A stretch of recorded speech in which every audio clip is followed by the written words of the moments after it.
What's up, everyone? It's your boy Shaft, aka That Mill Guy, here with my very first Paper Magic Modern webcam gameplay video. A lot going on there. We're going to be going Modern Mill versus Modern Affinity, myself versus well-known Mill community member and streamer in general, great player, great individual, Grayus, aka Hunter. Now, Grace himself has agreed to do this, so great shout out to him, and all of his socials are going to be down below. But I also want to give out a shout out to Playing with Power MTG, who I kind of got this idea from, who've recently been doing 1v1 Legacy webcam gameplays. So if you're familiar with their CED stuff and you've seen their Legacy stuff, hopefully this is something familiar. And if this is something you want to see more of, let me know in the comment section down below. Give us a like and let me know what I can do better. So we're going to get right into the games here. I'm going to be playing Modern Mill, a deck looking to get the cards in an opponent's library to change zones. So whether those cards enter the graveyard, exile, or hand, well, I need those cards gone so that when an opponent draws and there's nothing left to draw from, 121.4 takes effect and they lose the game. Now, Grace is going to be looking to overwhelm me with the Affinity mechanic, looking to dump out a bunch of cards, lots of artifact synergies so that the board state itself speaks in terms of the damage and overwhelming pressure. So let's see what happens, and let's go right into the pre-game decisions. First and foremost, I win the die roll, so I'm on the play. I get to keep a 7, and it's going to contain Hedron Crab, Surgical Extraction, Counterspell, Polluted Delta, 2 Islands, and a Fractured Sanity. Now, Grayus, on the other hand, sees an initial 7, and that initial 7 has things like 2 Darksteel Citadels, a Silver Bluff Bridge, Treasure Vault, Ornithopter, Frogmite, and a Galvanic Blast. Now, seeing that there's too many lands without a Thought Monitor to bring anything back, he decides to mulligan. Now, sees a 7 that he decides to keep, with a Thought Monitor, 2 Memnites, 2 Springleaf Drums, a Spire of Industries, and decides to bottom a Silver Bluff Bridge. Now, 4 artifacts on turn 1 seem pretty damn good, especially with the Thought Monitor on turn 2 to refuel things. So let's hop right into the games. I'll catch y'all there. Starting things off nice and simple, I go with an island into a classic Hedron Crab and pass the turn. Grayus starts us off with the Spire of Industries into a Springleaf Drum, then goes Memnite to then tap both to play another Springleaf Drum into another Memnite. I then play a Polluted Delta to get Grayus to mill 3 and pass the turn. Grayus plays a Treasure Vault. Grayus decides it's finally time to take action, taps the Springleaf Drum, the Memnite, and the Treasure Trove to cast a Thought Monitor. I myself have a response. I crack the Polluted Delta. Fetching up a Watery Grave, shocked in. Once Grayus mills 3, I then decide to counter the Thought Monitor. Too much value. Grayus on second main decides to tap for even more mana to resolve a Sojourner's Companion. After Grayus passes, start looking at that board a little waringly. I then decide to cast a Surgical Extraction while targeting the Thought Monitors. What this allows me to do is, get the highest CMC stuff out of the deck, because remember, this is game 1 and I have Tasha's in my deck. So what better way to both eliminate value that Grayus can have, as well as try and make those Tasha's as impactful as possible. Of course, with full knowledge of Grayus' library, I ask Grayus if there's any reanimation effects in the deck, and with none being there, I decide to put the Thought Monitors back into the graveyard. I then play a Field of Ruin, get Grayus to mill 3. I crack the Field of Ruin, targeting the Treasure Trove. I fetch up an island, so does Grayus, and I promptly pass the turn. Grayus decides to hold nothing back and go straight into combat, swinging for 6. And of course, me being the dodo brain that I am, forgetting that Hedron Crab has 2 toughness and I can block a Memnite. Doesn't matter, Grayus gets a Frogmite out and promptly passes the turn. I start things off with the Polluted Delta, getting Grayus to mill 3. I opt to crack the Polluted Delta, getting a basic swamp, then pay 3 for a hard cast Fractured Sanity. I pass the turn and Grayus untaps. Grayus goes right to combat as always and swings in with everything. I then remember I can chump one of the 1/1s with an O2. Grayus plays a Darksteel Citadel and passes the turn. And on end step, I think about something that maybe I should do right now, but decide not to as I untap. Ultimately, I start conceding the game, wondering if I should have cycled that Fractured Sanity instead to go 1 card deeper to find some removal. Oh well. Game 2. For sideboards, I decided to bring out 3 Surgical Extractions and 3 counter spells, bringing in 1 Damnation, 1 Engineered Explosive, 2 Crypt Incursions, and 2 Extirpates. Deciding that Extirpate will likely help me get rid of the Thought Monitors and anything high CMC, and the rest is, pretty self-explanatory in the removal and the life gain. Grace himself decided to go with an interesting route, deciding to bring in 3 Metallic Rebukes and 2 as champion, but only taking out 2 cards in a Ginger Brute and a Signal Pest. Bringing in 5 cards in total, siding out to the net is that he has more than 60 cards in his deck, making not only the Tasha's worse with the higher CMC with cards like Metallic Rebuke, but also making me mill over more spells. On top of that, the S Champion is pretty sweet when you think about the protection it has, especially when you equip it with something like a Cranial Plating. Let's head to game 2.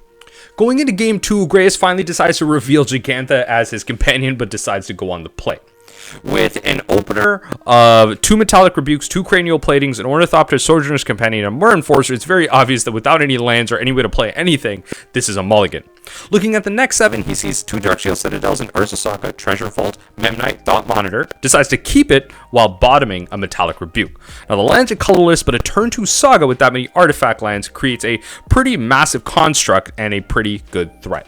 Now myself, I managed to keep an opener of a 7 with a Flooded Strand, a Polluted Delta, Darkslick Shores, a Watery Grave, a Drown in the Loch, Crab, and a Visions of Beyond. Now the thought behind this is the deck he's playing doesn't usually play any removal, so this Crab is going to get the long-term value. I have the Drown to counter anything big, and the Vision should help even if I can draw 1 mill spell. So let's see where that takes me. Game 2. I'm going to start things off nice and simple with the Darkslick Shores into a Hedron Crab. Pass the turn. Grace is going to play it slow and steady with the Darksteel Citadel into a Memnite, passing the turn. I myself am going to untap, play a Polluted Delta, and get Grace to middle 3. I pass the turn, and Grace goes to draw. Grace starts us off with an Urza Saga, and trigger on the stack, gets that 1, taps 2, and then decides to cycle a Sojourner's Companion, because yeah, mana is that desperate right now. Grace finds a Spire Bluff Bridge and, well, puts that into his hand. On Grace's end step, I'm going to choose to crack my Polluted Delta and get a Shockland, a Water Grave, in tapped, getting Grace to mill an additional 3. Now I'm going to untap and draw and play Polluted Delta and, well, mill 3 and simply pass the turn, because I'm a blue mage. I'm a man of culture, and I don't do things on my main phase. Grace, not being happy about my land pass, decides to aggressively uptick the Urza Saga, play a Darksteel Citadel, and promptly pass the turn, trying to copy what I'm doing. I, on the other hand, decide to crack my Flooded Strands, looking for a Watery Grave tapped to enter the battlefield and get Grace to mill 3 more.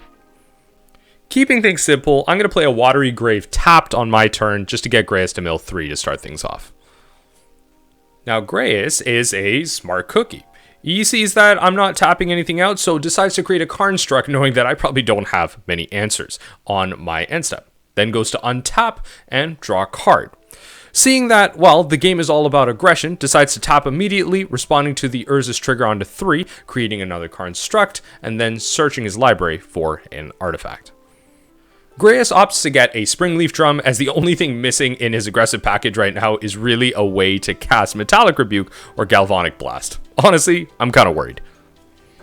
Grace ends up playing a Spire Bluff Bridge onto the battlefield tapped, taps out a Springleaf Drum with one of the constructs, the one that doesn't have haste, and, well, my worst fears are coming true, and then decides to Gal Blast my Crab. Now, I'm a little upset at this, so I decide to respond with an Archive Trap. And I'll tell you what, I'm not really a fan of playing Modern sometimes. I want some higher level stuff. I decide, let's play some Vintage. I'm going to cast Visions and draw 3. Alright, honestly at this point, I'm really hoping for some type of removal, so I'm going to draw 3 more cards and really hope for the best. But it's not terribly bad when I find my second Archive Trap, so might as well punish him for this Gal Blast as much as possible. With the Gal Blast still on the stack, I'm going to use my last bit of mana to, well, Fatal Push the construct that, well, was going to come in and hit me in the face. The Gal Blast resolves, and my Crab dies a fiery death. Grace then goes to combat, swings in with the Memnite, knowing that even every little piece of damage counts. I untap, and, well, try to take this game over. After a little bit of deciding, I see that the writing is on the wall. I play my Field of Ruin, memeing out and targeting the Darksteel Citadel because it doesn't really matter. Grace asks me, do I have it? And I say, yeah, there's my Archive Trap, and you don't have 13 cards left. He goes to count it, counts the truth, and figures it out, and I'm just so happy we get to force a game 3, baby. Let's do it and get on into it. Now, going into this, there's no changes to our sideboard, so we're going to talk about our hands. Me personally, I see an opening hand of 2 Darkslick Shores, Extirpate, Damnation, Field of Ruin, Misty Rainforest, and an Archive Trap. Now, you're kind of going to see the fact that there's way too many lands and not enough answers early. So this is going to go. The next hand that I see is 2 Ruin Crabs, a Fatal Push, a Drown in the Loch, Flooded Strands, Darkslick Shores, and honestly, I'm feeling pretty excited about this. Early interaction, early removal. I bought him a Tasha's to make this hand go through the moon. Dreas, on the other hand, sees an opening hand of Silver Bluff Bridge, Island, Shadow Spear, Signal Pest, Ornithopter, Treasure Vault, Sojourner's Companion. Decides to mulligan because he doesn't feel like it's fast enough. We're playing Affinity. We're here to really explode out of nowhere. So Dreas sees another hand with 3 Frogmites, Treasure Vault, Darksteel Citadel, Silver Bluff Bridge, and thinks, yeah, this is amazing. Bottoms a Treasure Vault. And now, not a great turn 1, but the turn 2 Frogmite into the triple that might happen, right? Honestly, it's fast enough, it's crazy, it's fun. Let's see what happens in Game 3. All right, Game 3, and honestly, I'm feeling pretty good about Grace's Spire Bluff Canal tapped. I'm feeling like there's no aggression coming my way. So I start off with Darkslick Shores into a Ruin Crab and start the onslaught. Dreas goes with a Darksteel, then taps out for a Frogmite, and I'm thinking, okay, this is kind of slow. Let's get it. I start off with the second Ruin Crab into my Flooded Strand, getting Dreas to mill 6. Grace untaps and starts it off with a Spire Bluff Canal. Plays a Frogmite, and I'm getting kind of worried about this Affinity nonsense. Plays a third one, and I'm wondering, does he have it? Yes. Got the perfection, got the playset, and with no hesitation, swings in with the 2-2. And, well, I'm here to block with my 0-3, and let's see how long that lasts. On Grace's end step, I go to crack my Flooded Strand, looking to get as much value out of these crabs as possible before anything larger enters the battlefield. I get a Watery Grave tapped, get Grace to mill 6, and just try and see how long I can get this going for. On my turn, I untap and immediately top deck that Hedron Crab. I get it onto the battlefield and play a Watery Grave shocked in, because you know what, they got 4 creatures, but I'm not here for life totals when I'm milling out this hard. Grace mills 9. Without missing a beat, I pass the turn and Grace untaps knowing he sees blood. He promptly draws a card and goes for a land drop knowing it's really just a formality. We're playing a treasure trove, and then hops into combat swinging with all of his Frogmites, knowing that, well, I can only block 2. I'm taking 4 on that exchange. Then goes to play an Ornithopter and then pays 3, puts the big elk into his hand and passes the turn. On my turn, I get a little concerned, but I know I can still put the pressure on. I play Darkslick Shores tapped and get Grace to mill 9. Now, I pass the turn, and Grace untaps and really doesn't stop and miss a beat at all. Swings in, I block. We've seen this same song and dance before. Now, Grace on his second main plays a Myr Enforcer, and the 4/4s are starting to look a lot better than my 0/3s. On Grace's end step, I choose to drown the 4/4 because I can't really be losing that much life. Now bear with me here, folks. I got a plan. It's looking a little low in terms of life total, but I'm going to shock in a Watery Grave here and get Grace to mill 9. After that, I'm going to put the Dream Den's Luros into my hand and, well, pass off from there. I'm a blue mage. Again, main phase actions, not my forte. Folks, at this point, I'm not going to lie, I'm feeling kind of nervous. I'm asking Grace how many cards you got left in your library, and I start wondering how many cards are in his graveyard, what cards are there, what are we top decking, how many Galblasts do I have to worry about. That's what I'm concerned for, because I do have things I can do, but this is the type of stuff you got to play for. Let's see what Grace does.